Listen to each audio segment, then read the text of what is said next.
Now, the second habit that I want to talk about was getting into the routine of acquiring a high income skill.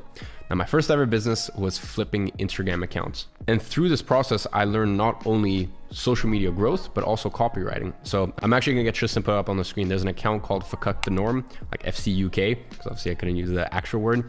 And if you look back right from the beginning all the way to, I'd say probably 20 posts before they kind of stopped posting, that was me. Like I wrote that was my account back in 2014. And that account, the way that I got into flipping Instagram accounts was someone messaged me offering to buy it, and eventually I sold that account, but that was only later down the line. And through that world, I got added into Telegram groups and started this whole process of buying, flipping accounts, selling promotions, etc., etc.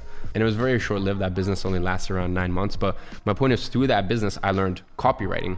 So if you guys ever wonder why I'm such a good copywriter, as I said, go look at that account and go look at 2014. And that's a 14-year-old Iman copywriting. And by the way, that ties into habit number 1 of reading books, because I was reading books, expanding my vocabulary. And, on Evernote, I had my little lexicon library where I would write down new words that I was learning. And then I was learning a high income skill in terms of copywriting, social media growth. And as I said, after that business finished, I actually ended up learning videography in 2016. And that's how I got my first social media marketing client. And that was back in 2016. And for the next 18 months, my agency was exclusively a creative agency. These days, for the past 3 years, we're an advertising agency. We made the pivot in early 2018. But really what I'm trying to get at here is hopefully you can see how those 3 skills, copywriting, social media growth, and then also creative stuff, right? So learning photo and video, those 3 high income skills came together to form my creative agency. And that's how I was a 17-year-old pulling in $25,000 months from my agency. It was me marrying those 3 skills up. And really all I can say to you is even if you don't know how a high income skill will help you in the future, just learn it regardless. One thing I wish I had learned was